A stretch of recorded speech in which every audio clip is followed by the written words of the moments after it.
안녕하세요. 엔잡러로 살아가기 이창모 소장입니다. 이번 시간에는 엔잡러로 살아가기 위해서 초보 대리기사 활동을 시작하시는 분들을 위해서 안내를 하고 있는데요.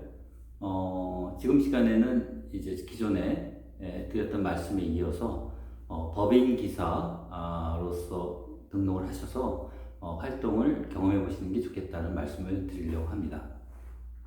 다시 정리해 볼까요? 처음 대리기사 시장에 오셨을 때 카카오 원풀만 쓰시다가요, 오지 들어갔을 때 탈출할 수 있게끔 로지 하나 정도를 보완해 갖고 이제 활동하시다가, 그 다음에 여러 가지 앱들을 대리기사 앱을 사용해 가지고 활동하시는 것까지 말씀을 드렸습니다. 그 다음에 이제 법인기사 활동을 좀 해보시는 게 좋겠다고 드리는 이유가 뭐냐면, 법인, 지금 이제 이 대리 운전과 관련된 시장 상황을 살펴볼 필요가 있습니다. 일단은 경기가 안 좋아지면서 콜 수요도 줄고요. 음주 문화도 변하면서 콜 수요, 밤에 일어나는 콜들이 많이 줄어들어 있는 상태고요. 또 앞으로도 경기들은 성장기보다는 보합 또는 약간의 위축되는 상황으로 경기가 흘러갈 가능성이 많고, 불확실성은 좀 해소되고 있습니다만 지금 세계 경제 불확실성으로 인해서 국내 경기나 산업체들에서 고용이 축소되어서 구조조정이라든가 아니면 자영업자의 폐업이라든가 그래서 자연스럽게 시장에서 뭔가 소득이 부족하거나 없어지게 된 것들을 일시적이거나 보완적으로 메꿔야 되기 때문에 대리기사 시장에 들어오시는 대리기사님, 진입하시는 새로운 초보 진입하시는 대리기사님들이 많아지고 있는 거죠. 그렇게 되고 고객님들도 아무래도 플랫폼 대리가 많아지면서 이제 티맵이라든가 카카오라든가 많아서 그런 경험을 하시면서 스스로 가격 결정의 주도권을 가지시니까 가격을 가능한 한 낮춰서 상황에 맞게끔 최저 비용으로 가격을 선정해서 가고 싶어 하시는 부분도 또한 있습니다. 그러다 보니까 현저하게 이미 경험하셨을 수도 있겠지만 현저하게 대리기사 콜에 대한 가격들이 내려가고 있는 추세입니다. 그러다 보니까 어떻게 될까죠? 예전에 8시에 나와서 1시까지 했을 때 뭐 15만 원 정도의 매출을 찍었다. 그럼 요즘은 10만 원 찍기 어렵다. 밤을 새도 20만 원을 넘기기가 쉽지 않다. 뭐 예를 들면 이런 일들이 이제 벌어지는 거죠. 그러면 내가 이럴 때 어떻게 해야 되느냐라고 하는, 그러니까 내가 해보려고 몇 번을 이제 시도를 해보니까 너무나 많은 시간을 들여도 소득이 안 나온다 이거죠. 그럴 때 제가 드리고 싶은 말씀은 법인기사의 역할을 통해서 일부 극복이 가능하다. 전반적으로 완전히 극복될 수 있다는 건 아니고요. 일부 극복이 가능하다는 말씀을 드려봅니다.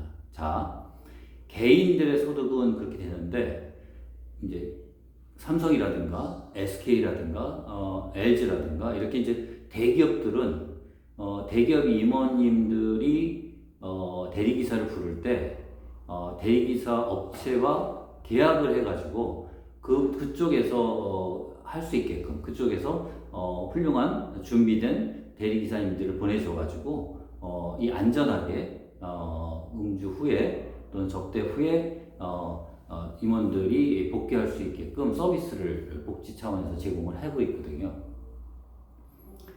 그러니까 그런 부분들이 있는데, 그런 부분들은 그런 시장이 무너지는 것보다 조금 덜 탄력적입니다. 그러니까 예전에 가격이 어느 정도는 유지되고 있는 것도, 그것도 이제 시장에 맞게끔 또 내려가고 있는데, 왜냐하면 그 법인 업체들조차도 경쟁을 해서 가능한 한 싸게 해야죠. 왜냐하면 예를 들면 대리기사 비용으로 나간 게 관리 비용 중에서 지난달에 얼마였는데 이번 달에 얼마가 됐다라는 비교가 딱 되지 않습니까? 그러니까 관리비 축소해야 되는 기업 입장에서 보면 그것도 또 경쟁을 시켜서 하기 때문에 대리기사에 대한 단가들도 내려갈 수밖에 없는 건 있는데, 개별 대리기사 고객들이 플랫폼 앱을 통해서 가격을 결정하면서 내려가는 속도보다는 더딘 거죠. 그리고 아직도 고단가 콜들이 법인콜을 중심으로 나오고 있고요. 그런 측면에서 보면 그 다음에 이제 일반 기사님들하고 법인콜을 탈 수 있는 기사님들하고는 벌써 콜을 탈 수 있는 게 달라지죠. 예를 들면 내가 법인기사 소속이다. 예를 들면 청방기사다. 그러면 청방기사들한테는 기업에서 넘어오는 주문을 내부망을 통해서 먼저 기사님들한테 보여주거든요.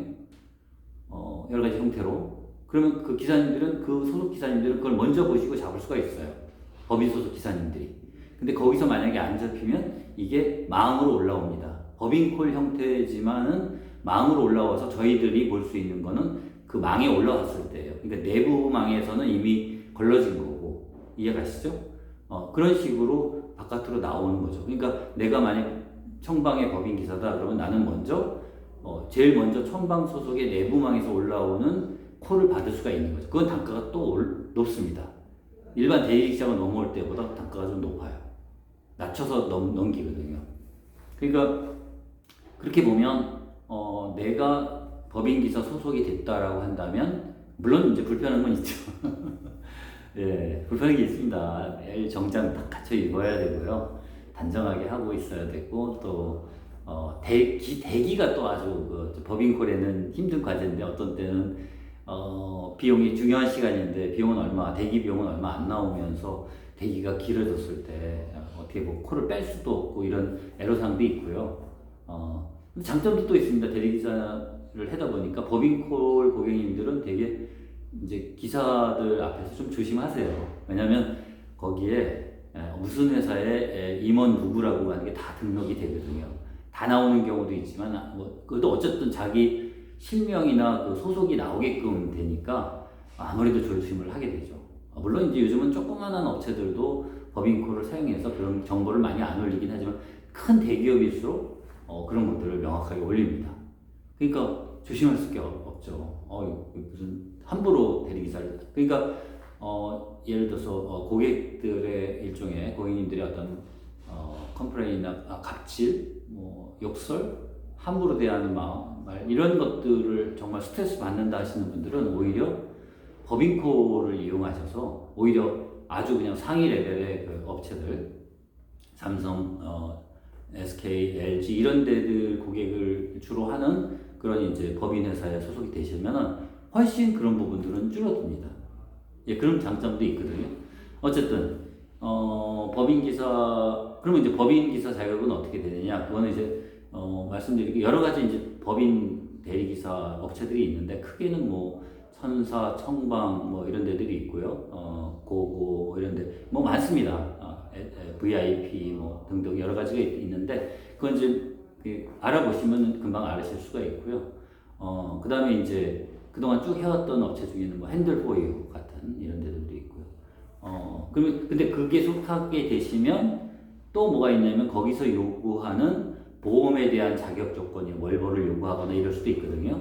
그런 것들을 이제 감안하셔야 돼요. 그러니까 근데 이미 뭐냐면 여러 가지 앱을 다 깔고 하는 거를 다 경험을 하셨기 때문에 어떤 형태의 그 법인 업체에서 요구를 하더라도 감당이 가능하실 거예요. 그러니까 그것도 비용이 좀 들더라도 그런 부분을 내가 한번 경험한다라고 생각하시고 도전을 하셔서 그 과정을 한번 가져가 보시는 거예요.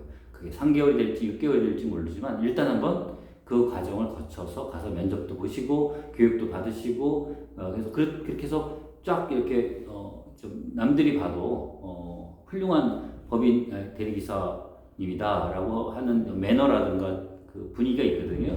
그런 걸 갖추시면 일반 대리를 할 때도 좋은 고객들로부터 좋은 호응을 받습니다. 자켓 딱 갖춰 있고 딱 나타나면 고객님들도 이게 좀 긴장하세요. 이렇게 함부로 안 하시거든요. 그런 부분도 있습니다. 그래서 그렇게 하면 그분들을 통해서 거기서 맞는 교육이라든가 거기서의 정보 교류라든가 여러 가지 것들을 통해서 그분 같이 하시는 그런 법인 대리기사님들끼리의 교류를 통해서 많은 거를 배우실 수가 있습니다. 자, 거기까지 이제 하고 나면 대충 대리기사 시장의 범위가 이렇게 좀 한번 다 경험을 하신 거죠. 물론 거기에는 뭐가 빠져 있어요? 이제 탁송이라든가 이런 부분은 이제 빼놓고 말씀을 드리는 겁니다. 이제 그렇게 하실 수 있는 부분이 생기니까 그것까지 경험을 하시고 그리고 최종적인 나에게 맞는 대리기사 활동 방식은 뭔가라고 하는 것을 결정하시는데 그거는 다음 시간에 이어서 또 말씀을 드리겠습니다. 감사합니다.